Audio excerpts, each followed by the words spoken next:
everybody.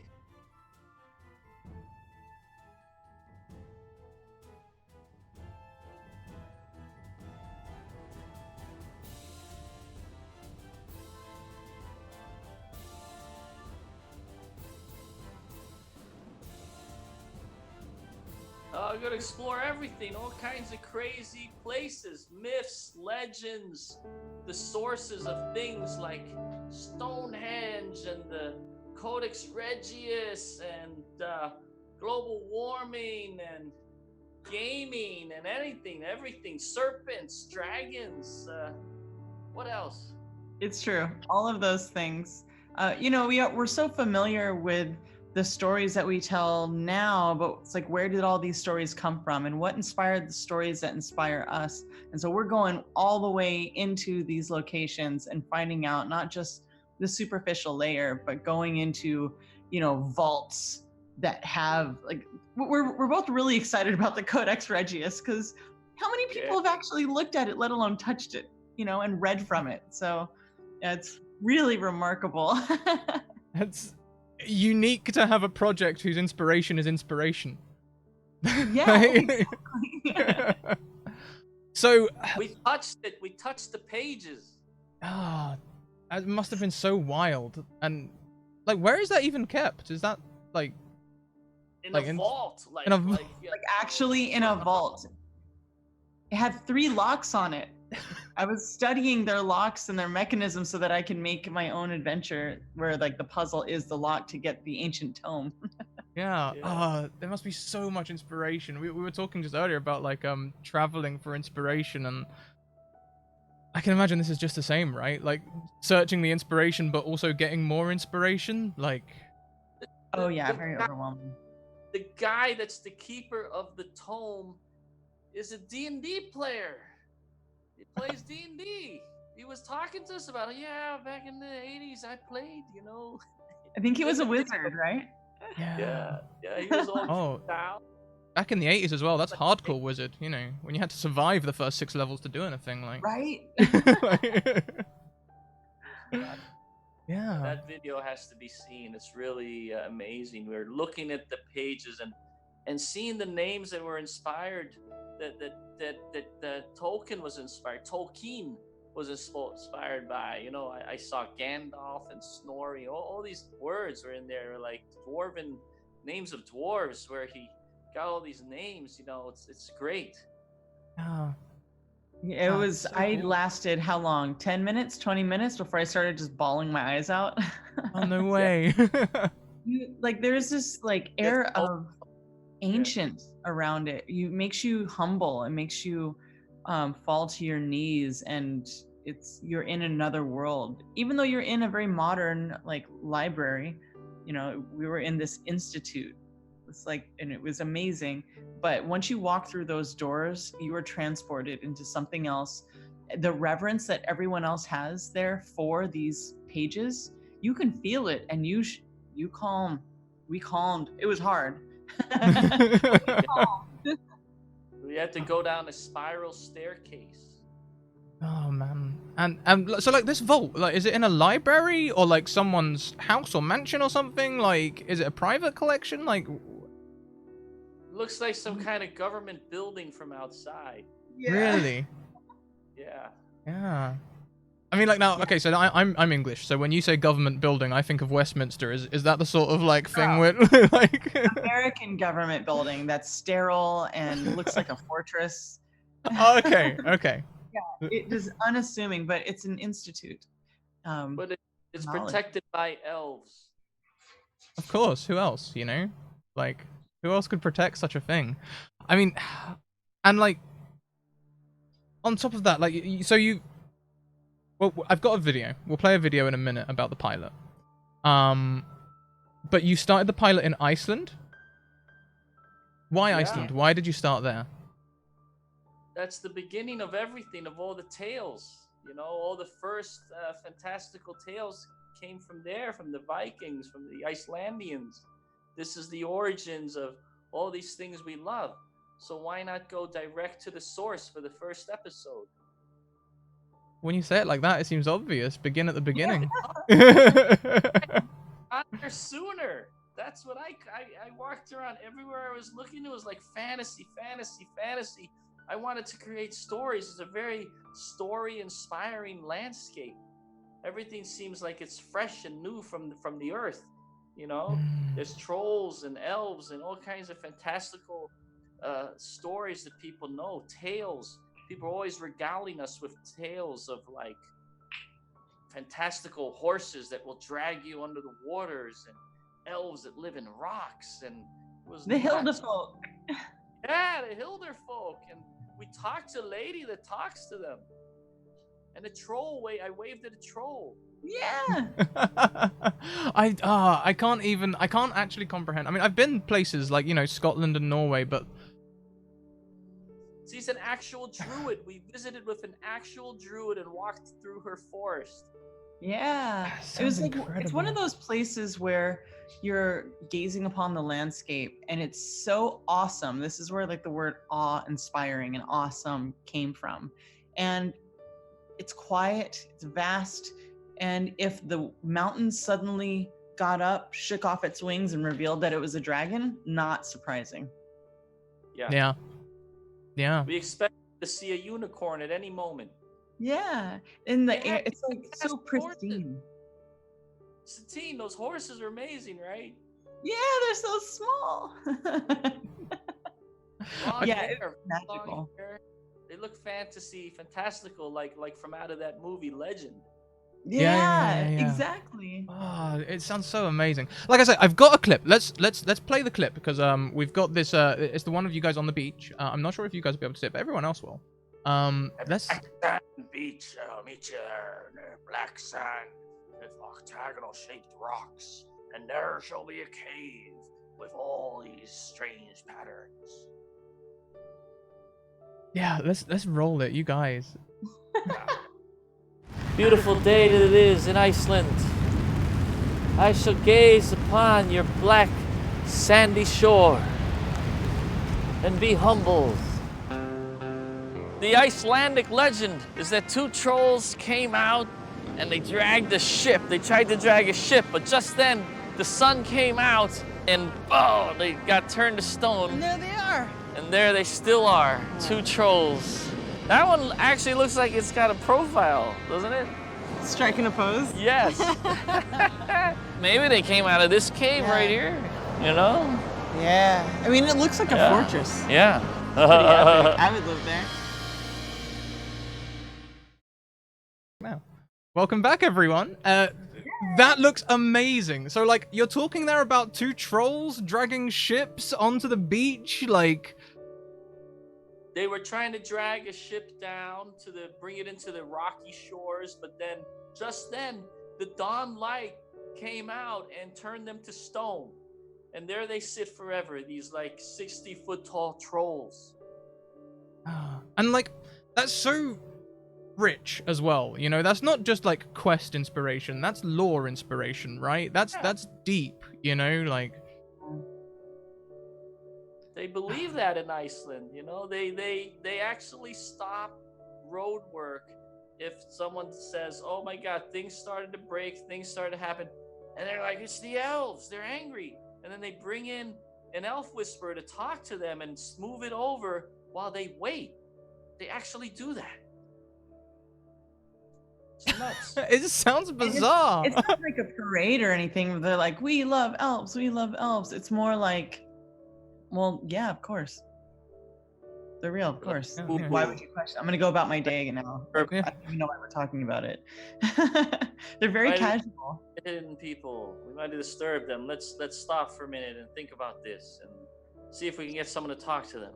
And they're serious about it. And then you ask the person, you say, do you believe in elves? Is it true? Are there elves? And they're like, they don't answer you. They're like, they don't want to say no. They're like, oh, maybe not. We don't know.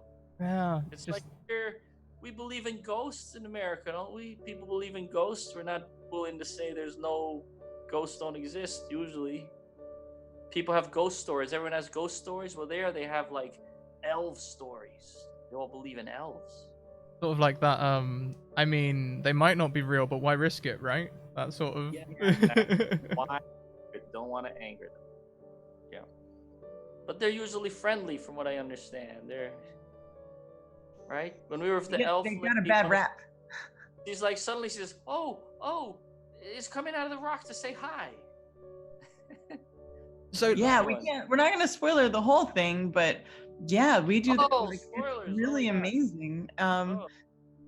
Yeah, See, and that's- we trying saw to get so them- much. Like there was the landscape, but what I really loved was how the community is a part of their landscape, right? So in LA, there's the city, and then you leave the city to go to nature.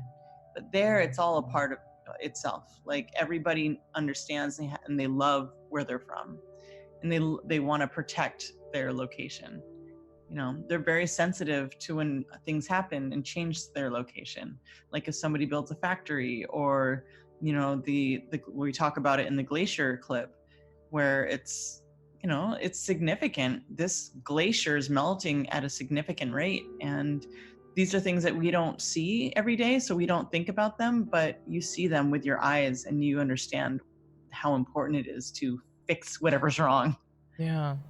Yeah, I mean, we have that clip as well. We'll play it a bit later on, but like, yeah, our ice guide was very adamant. He's like, "Oh, no doubt about it. I see this thing shrinking. It's shrinking all the time."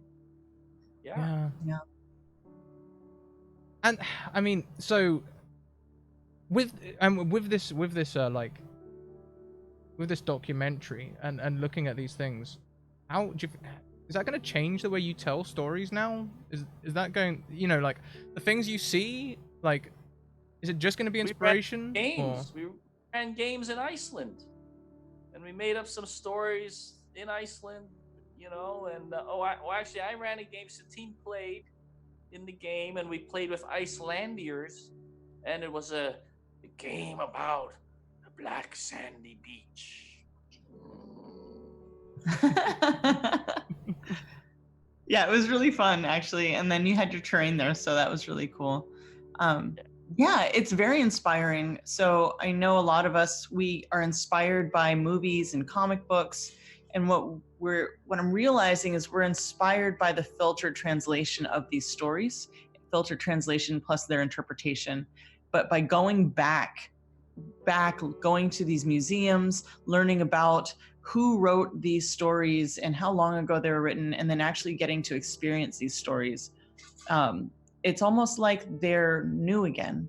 So it's going back to the source and then recreating from the source rather than recreating ideas from the filtered version.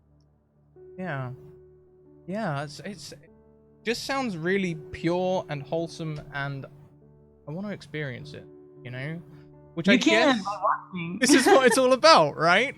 Backer, be a backer. You can see it. Yeah, on our Kickstarter. So here's the thing. It's like what people don't realize is how hard it is to do all the things that we did. So just to gain access to these locations and the time it takes to, you know, set everything up, all of the producers that are working full time and all the, you know, the director who's also editing and plus editors and all the people that are involved. We had these remarkable cameramen that came in and they film locations like this. We had the location manager who is the location manager for Game of Thrones.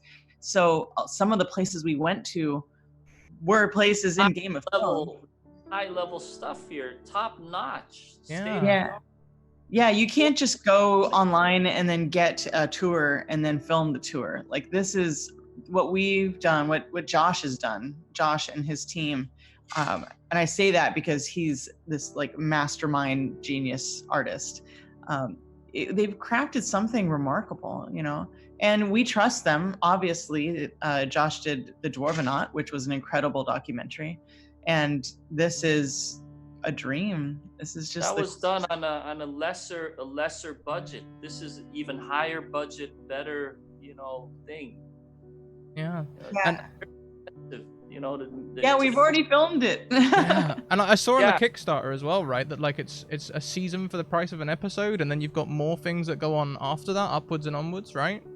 We can get more money if we can get the funding higher. We can do more episodes, and for the buy-in, for the $20 buy-in, if we manage to get more episodes, those get thrown in too.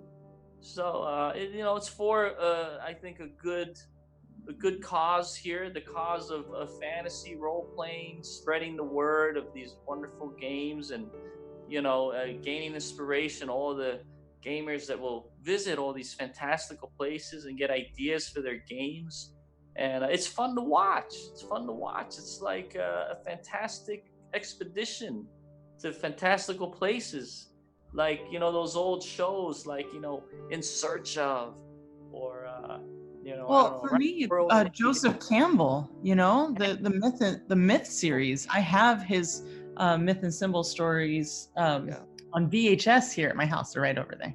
And like, that's what I'm hoping that other people see, is they're inspired, and we get to tell some stories. We could show people where to go to find more about the stories, so they can do their own research.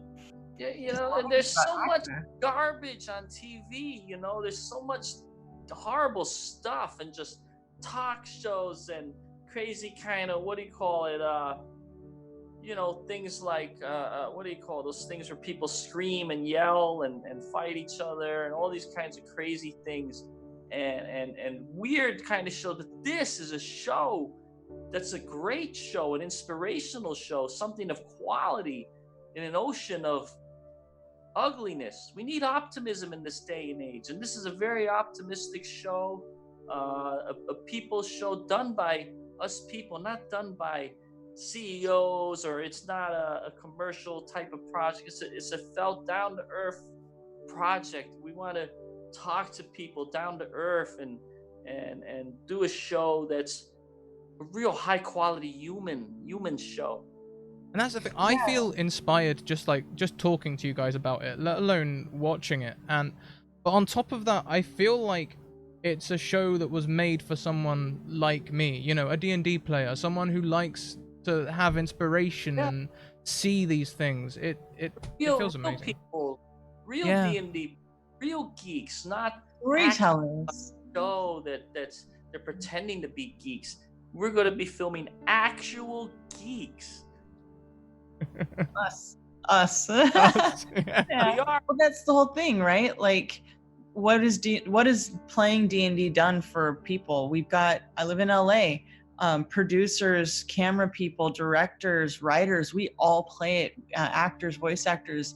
This place is full to the brim of people who play D&D, and listening to their stories and how they've been inspired by the stories they're creating with each other, how they've been inspired by other mythology. Like Iceland's the tip of the iceberg. Oh, I got one a year. That's all. We're tired of being stereotyped. Us D&D players, we're stereotyped. They make fun of us and stuff. Well, let's show them what we're really like. We're going to interview lots of other people in our field. We're going to go to conventions, and there's so many things we want to show the world. All the fun and all the creation and inspiration and creativity in our hobby. We want to spread that and show people the real thing. Yeah. I do have that glacier clip. Should we play that now and then talk about it? Let's play that. All right, okay. Bundle up. It's cold. Okay.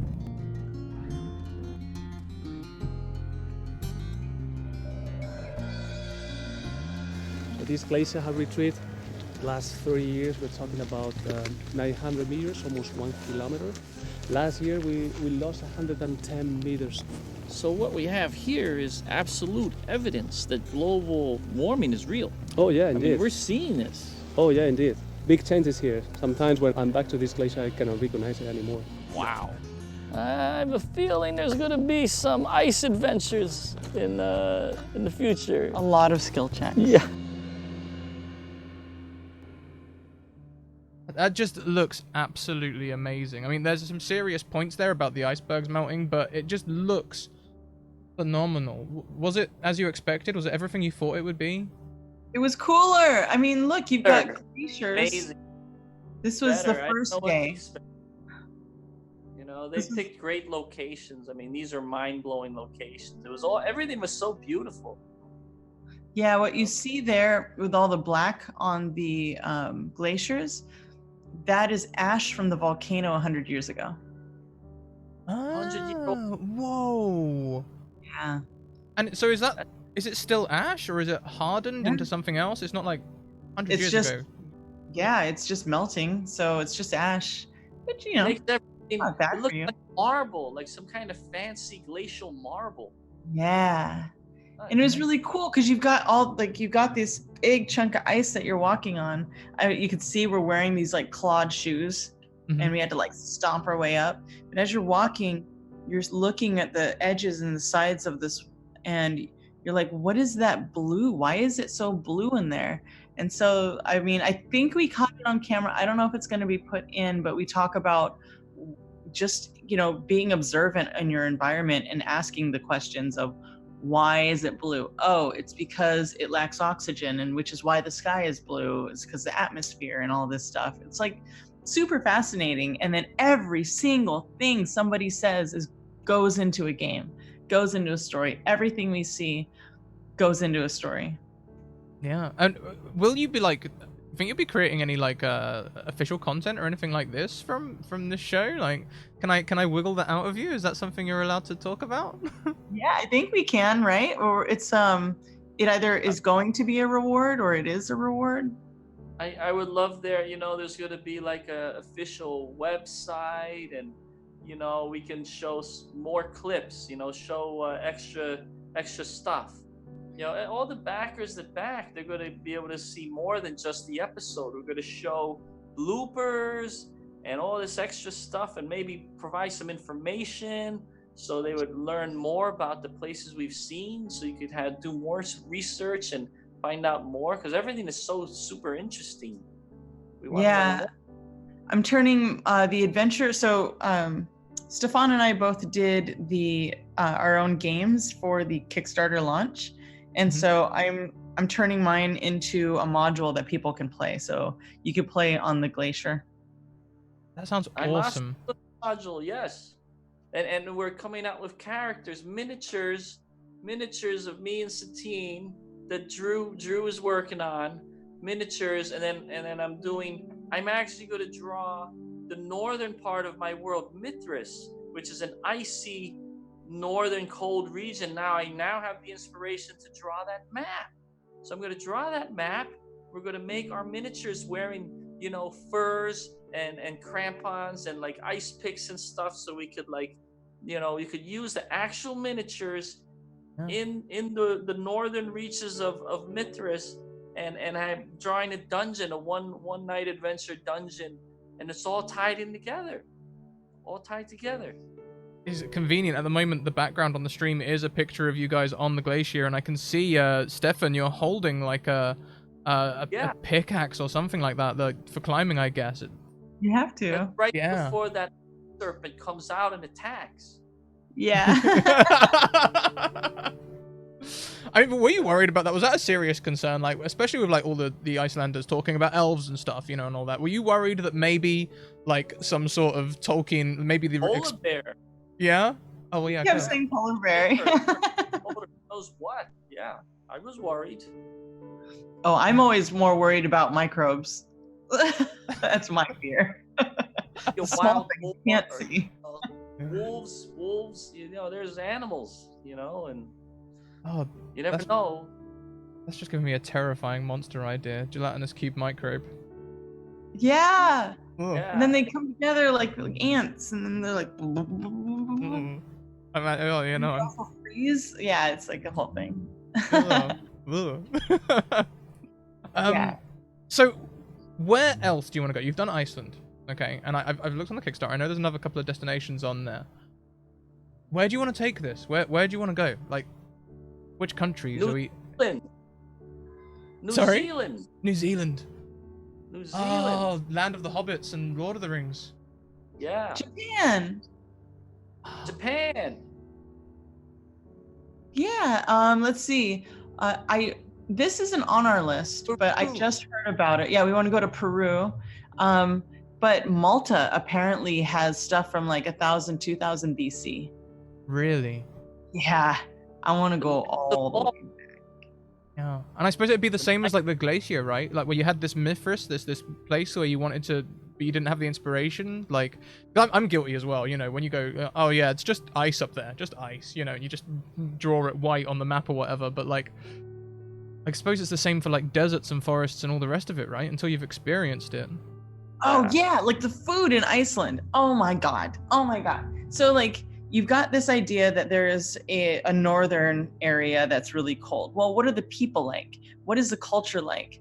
Well, they act a certain way because it's so harsh there, but so is their food. Their food is intense. So, you know, having to create towns and create cultures around these environments and create mythologies that make sense for the culture, the environment, and the food, like it's really inspiring is just the word that happens because there's no other thing about it. Yeah, when inspiration is hitting you in waves, it's just fermented. Yeah, that's all I'm gonna say. Watch the episode. I'm just so intrigued. Yeah, it's immediately making me think of English things like Bovril and natto. When you do Japan, try natto. That's an interesting one. No, thank you. Yeah, here's the thing. It's kind of like Joseph Campbell's Myth and Symbol, David Attenborough's Trials of Life, Anthony Bourdain and his food experiences. But what I like about what we're doing is it takes all these different elements and makes them make sense for storytellers who are world builders. Yes. Like an Anthony Bourdain, but like even deeper, like, you know. Yeah. The lore, background lore, food, the things you forget. Cause I literally made a joke tweet this morning. It's just a meme, but you know, like, oh, if it's not bread and mutton, that's fine cuisine. You know, like. Satine is a very advanced eater. She's a very, adventurous eater. Let's say that. Iceland broke me. What are you talking about? By the time I made it to Scotland, I was like, man, no. It was the disbelief at what she could eat. So, you know. Well, you'll see it on the show because there's a camera. I can't help myself. I have to do the thing. Yeah, no, valid. And that'll be in the pilot, right? So, yeah. Zimmerman's got nothing on you. Thanks, man. Nothing on you. Yeah. I just don't like it when it looks back at me. Oh, spoilers.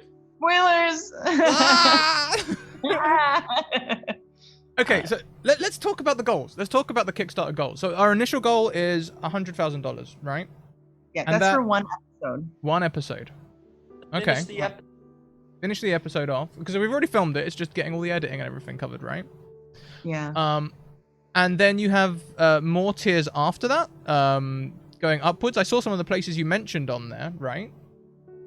Like definitely think New Zealand is next. Peter Jackson, Weta Workshop, Hobbiton, Lord of the Rings, all of that stuff. In New Zealand, Paths of the Dead, it's incredible landscape. It was almost going to be the first episode, and then at the last minute it was changed because we thought there would be a better time to do it. So we put it on hold, and but still, everyone we talked to there is all very excited to do it. So we still have, I went out there. We went out there and saw Richard Taylor. I talked with Richard Taylor himself. It was very exciting. We did a roundtable discussion, and we did a whole bunch of stuff. Those guys are great. He's great. I saw behind the scenes Weta Workshop. That place is nuts. Just imagine like Dwarven Forge times 100. It was insane. I left there. I was shaking and trembling, like, my God, I can't believe. I was like, in the Holy Land, But we got to go back and film it. So that was nuts. Yeah, and people don't realize that on the other side of the world, it is the opposite season on the Southern Hemisphere. So, yeah, our summer is their winter. So we want to do things in, say, May or June. Not good to go to New Zealand. Yeah. Unless you want another glacier episode, I suppose. That's exactly. Which I would do again. That was magical.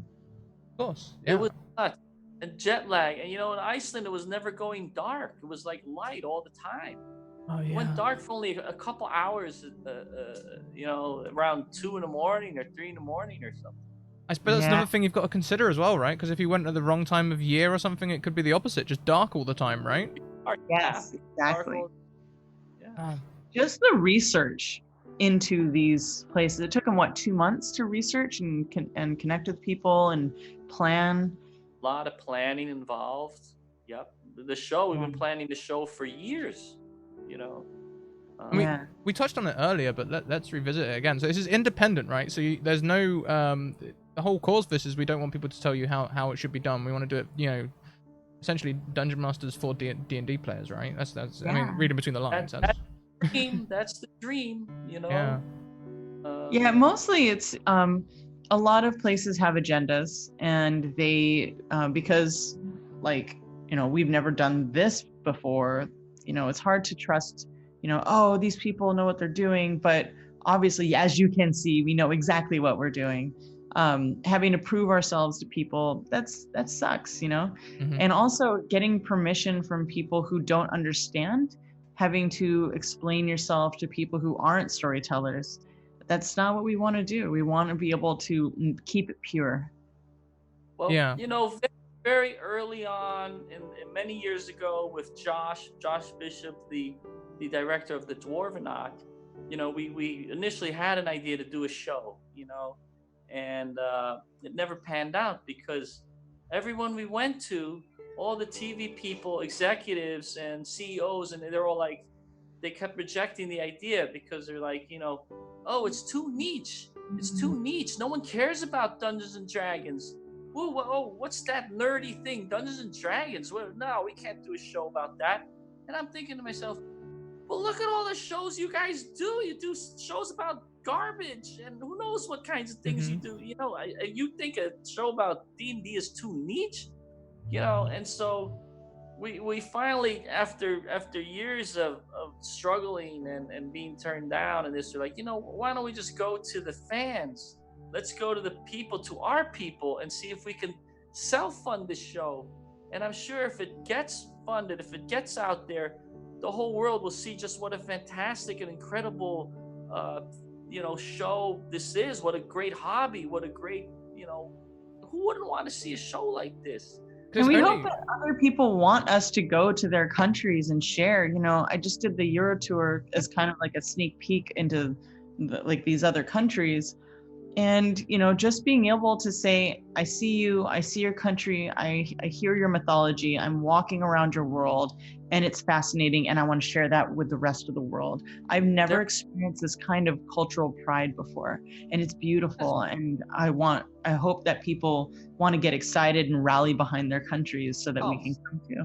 Yeah. It's It's really a phenomenon. I mean, it could be a phenomenon. It's a great thing. I don't understand why, you know, these executives don't say like, oh my God, this is a great idea.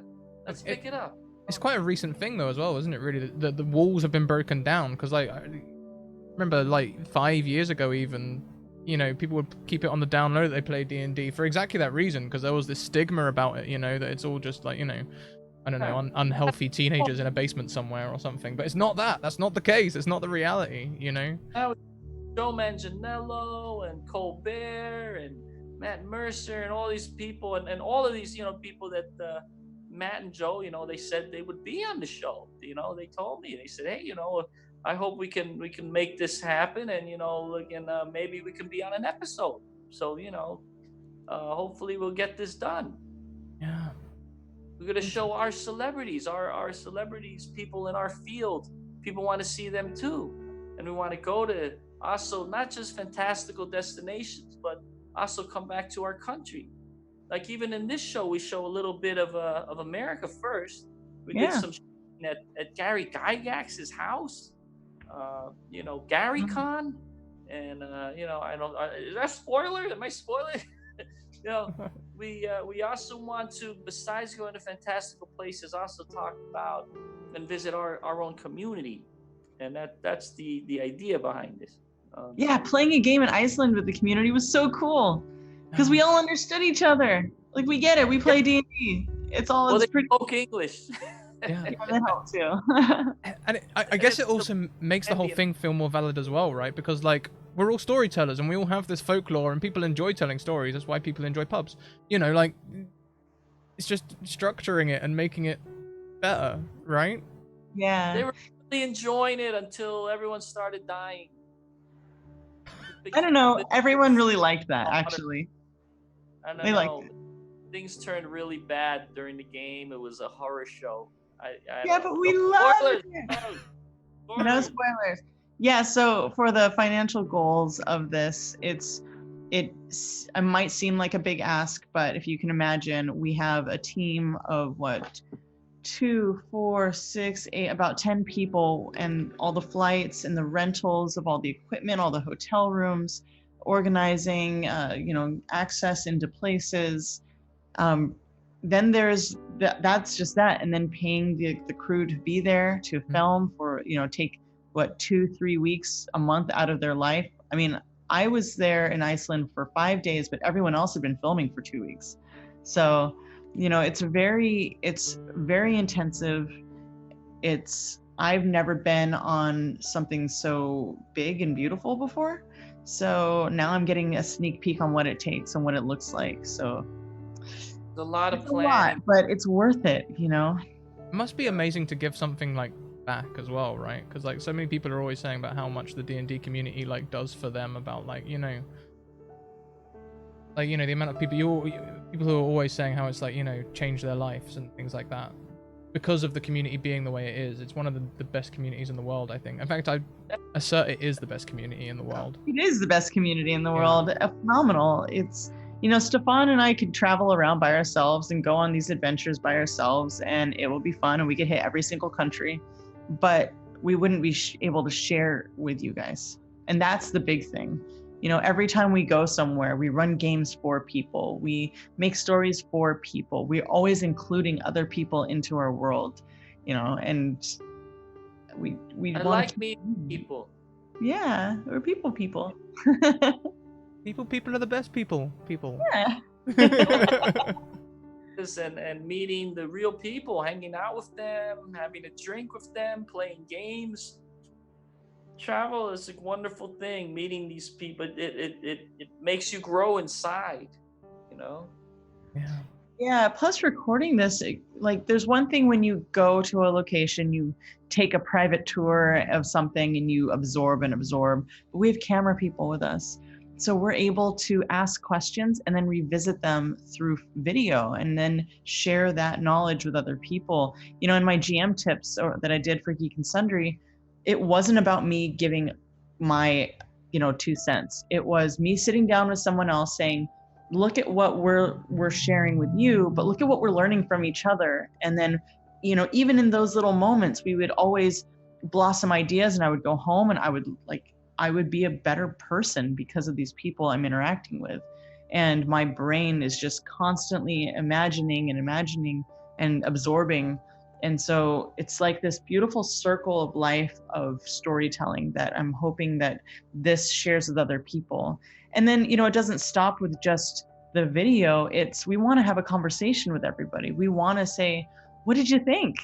What is it inspired in you? I want to read your modules that when you watch this, and maybe you're like, oh, that volcano is super cool. This is what I made from it. Whether it's a module, maybe it's a short story, maybe it's a piece of art. Like, we want to be engaged with everybody and create a community of storytellers that have a voice and aren't just sitting back watching. We want to all be participating.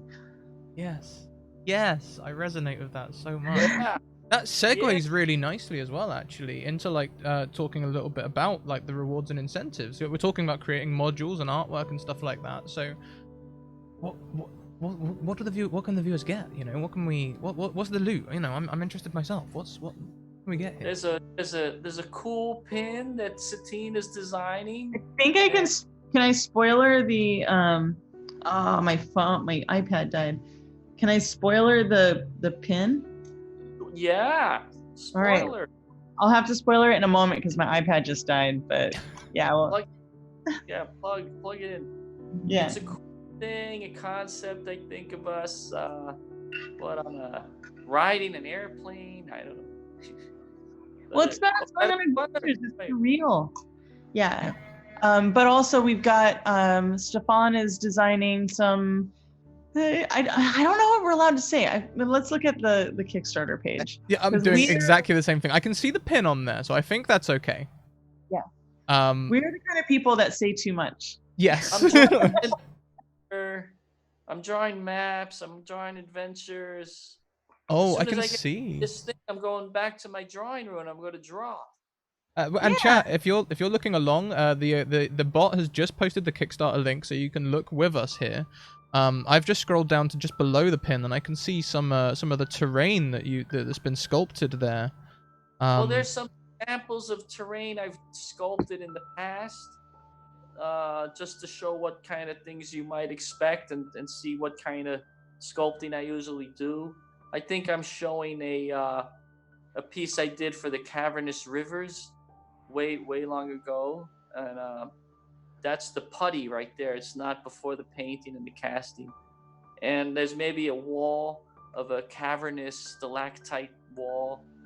Yeah, so what I would be doing for this show would be, I think, 4 pieces of Icelandic inspired terrain, which would be like volcanic rocks and things like that, and also addable to, I'm also the CEO of Dwarven Forge, so obviously I want this to be compatible with stuff we've done there. So if you were to get these pieces, you could add them to, say, the lava set or the cavern set. It'll be in the same scale and would be able to match those, or stand alone if you're not a gamer. If you just want to see the pieces and put them on your shelf, they'll be cool too. But either way, or you could take our miniatures of Satine and I and put them in the pieces, and you can use it for a game. Oh, look at that! Look at that! That's awesome. The sketch for the enamel pin. Pretty cool. Yeah. It's good. Oh, in color, we have different color choices. I think one will be like heavy metal, rock and roll, and one will be like rainbow colors, unicorn and happiness and inclusivity, so yes. We got all sides of the spectrum, I think. Yeah, and I'm drawing 4 illustrations that are limited edition prints, and I don't know why I'm so silly, but there's a rogue, a fighter, a wizard, and a cleric, and each one of them is doing a selfie in front of an Icelandic landscape. Okay, wow. That's awesome. Okay, yeah, I can see the wizard and the cleric on the Kickstarter. The line art, that is. Yeah. That'd be so awesome with the background in the back as well. You guys are so talented. You're so talented. Can we take a moment to appreciate that? That's awesome. Well, we're both artists. Yeah. Yeah, we're both fine artists, and inspired by D&D and mythology. So it's a very creative game, people that are creative are attracted to D&D. Yeah. Chat getting reasonably excited about all these things as well. So this is probably a good time, everyone, to say, here is the Kickstarter link. Go and check it out.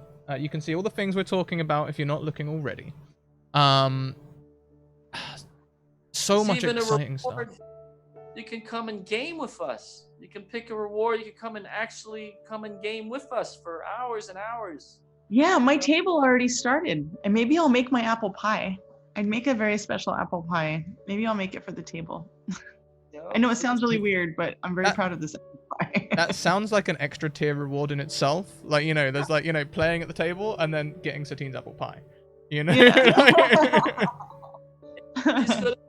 Apple pie, and I'm gonna have I was either going to do spaghetti or have a barbecue.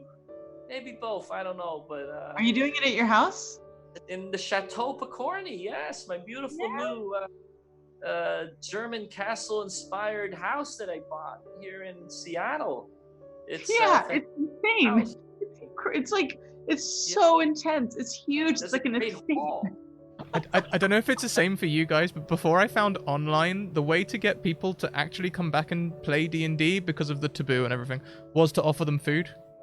Like, is that the same? Yeah, like with literally, I can't cook. I give myself food poisoning 3 times in 1 week when Alice goes away. But when I started this, at Meltdown Comics, when I started the community, I would have Sunday breakfast, and it was a pancake breakfast, and I invented dun dun dun dun the Nutella bacon pancake taco. Imagine a little bit more watered down. Oh, not crepe like exactly, still fluffy. You make it about this big.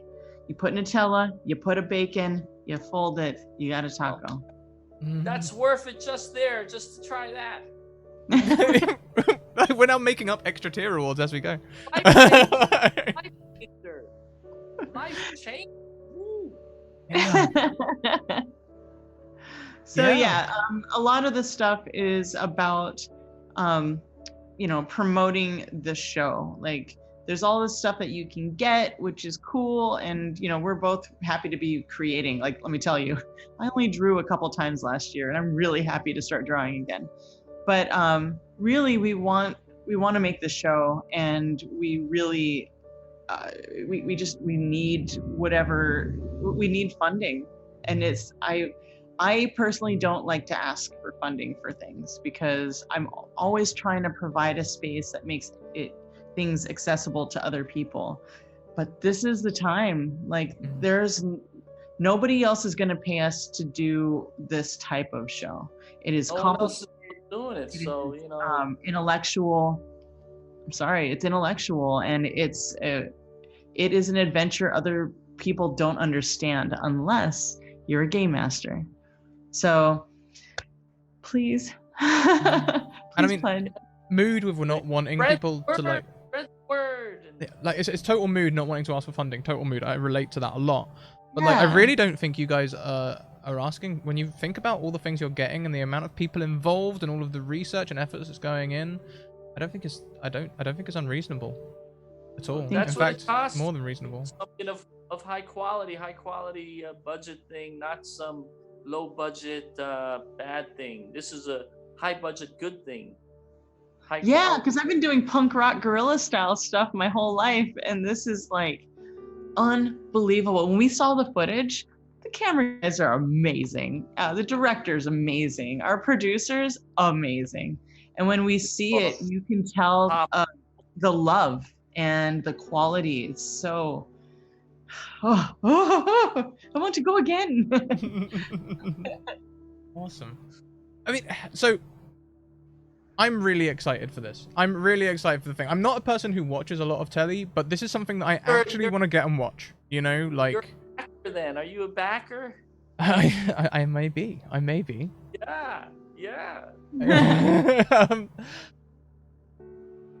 Yeah. So everyone in chat, look, we've got the Kickstarter link here. It's called Destination Fantastic. Fantastic! Woo! You can see it for $15. That's the lowest tier. Yeah. I mean, and for 20 for all the episodes. Like a box set, that's nothing, right? You guys, thank you so much for coming along and joining me for this interview. It's been wonderful to get an insight into Destination Fantastic. You guys are doing amazing work. I'm really excited to see all the things you produce and to see all the rewards and everything and for all the backing. Thanks for having us. Yeah. Thank you. Is there anything you guys would like to round off on? Is there anything else you guys would like to mention or thank or anything like that? Well, we will be releasing more things, more information, more clips. So just stay tuned. We're going to be at Comic-Con. I'm hosting the Stranger Things event with it's a Nerdist event, and I'm doing a storyteller's guide at 8 p.m. on Thursday at Comic-Con, and hopefully Stefan will be hanging out. It's Travis McElroy from Adventure Zone, and also Kaylee Bray from Damsels and Dice. And yeah, it's going to be a really awesome week at Comic-Con. We will also be at Gen Con. So I'm running some VIP games. Yeah.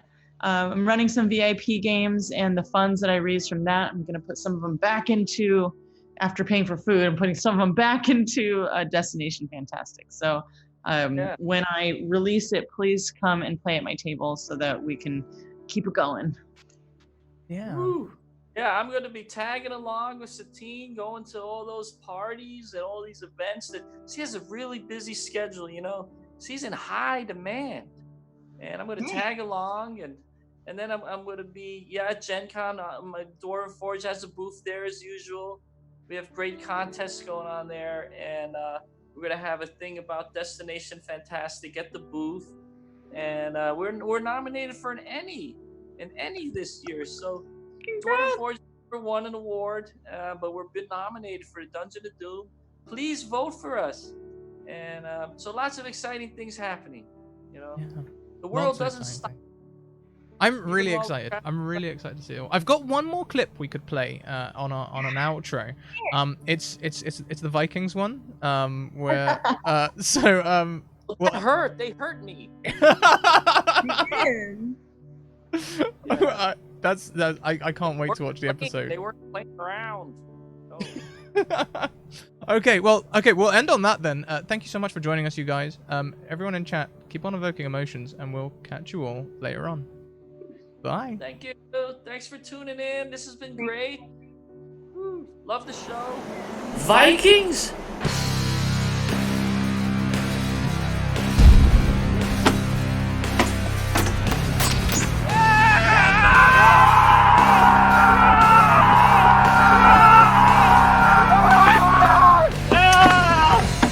I freaking love Vikings!